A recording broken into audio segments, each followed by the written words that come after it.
嗨，大家好，欢迎回来，我是郑老师。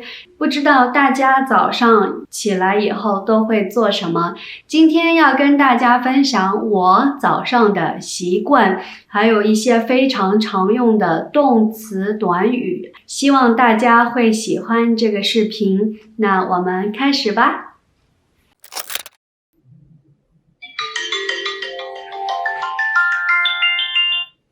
早上我听见闹钟的声音醒过来，有的时候是听见我女儿的哭声醒过来。如果是周末，我会按稍后提醒，然后又睡过去。意思是我不起床，再睡一会儿，这叫回笼觉，又回去睡觉。但是如果你半夜醒过来，不叫回笼觉。最后我会关掉闹铃，也可以说我会把闹铃关掉。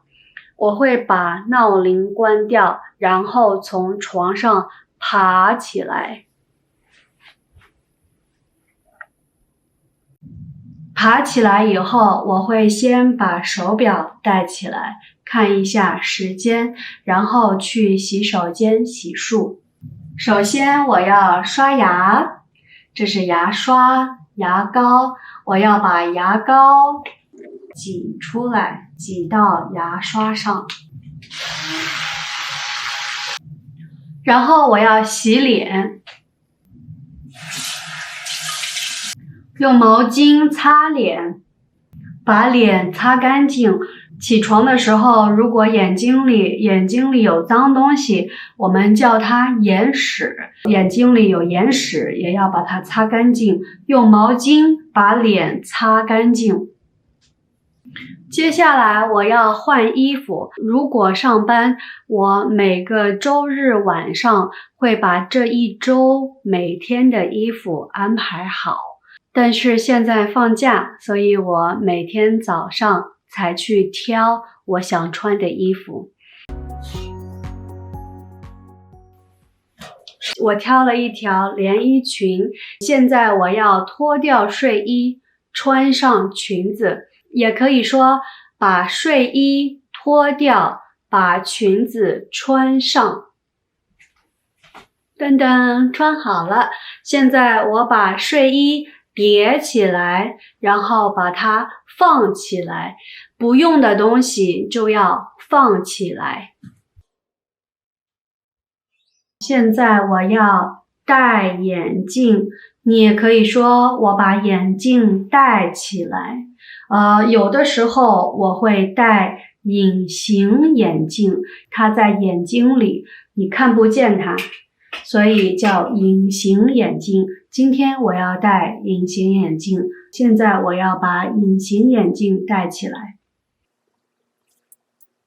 不戴眼镜就看不清楚，戴了眼镜就看得非常清楚了。现在要整理头发，这是一把梳子，你可以用梳子梳头，把头发梳好。你也可以用手把头发梳好。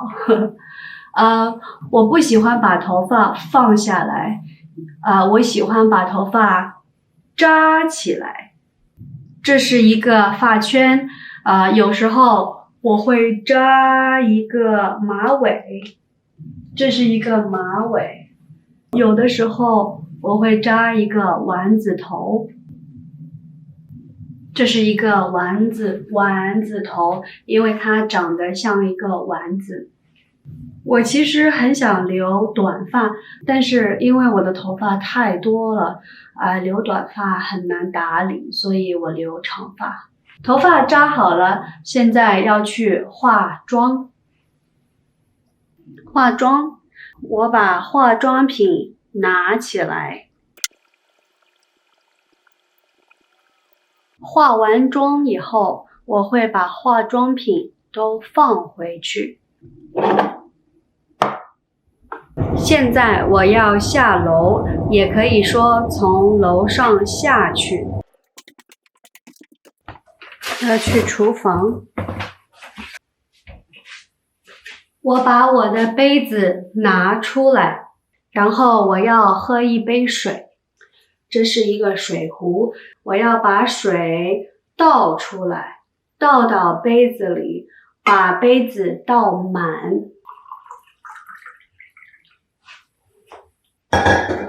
我会把这一杯水喝完。这是一个烧水壶，因为它用电，我们也叫它电水壶。我要用它烧一壶水，然后用水泡咖啡。接下来我要做早饭，然后我们一家人一起吃早饭。吃完早饭，我老公会送我女儿去上学，然后他去上班。接下来就是我自己的时间，我要开始做我的工作。现在我要开始我一天的工作。我有一个计划本，这是我自己设计的。我每周周五会把下一周每天的工作安排好，我要在下午2点以前把工作做完，因为我2点要去接我女儿回家。好，这就是我最近早上的习惯，希望大家喜欢这个视频。那现在给大家一个作业，用你在这个视频里学到的表达，告诉我3件你早上会做的事情。请在下面留言给我。谢谢大家跟我学中文，那我们下期见啦，拜拜。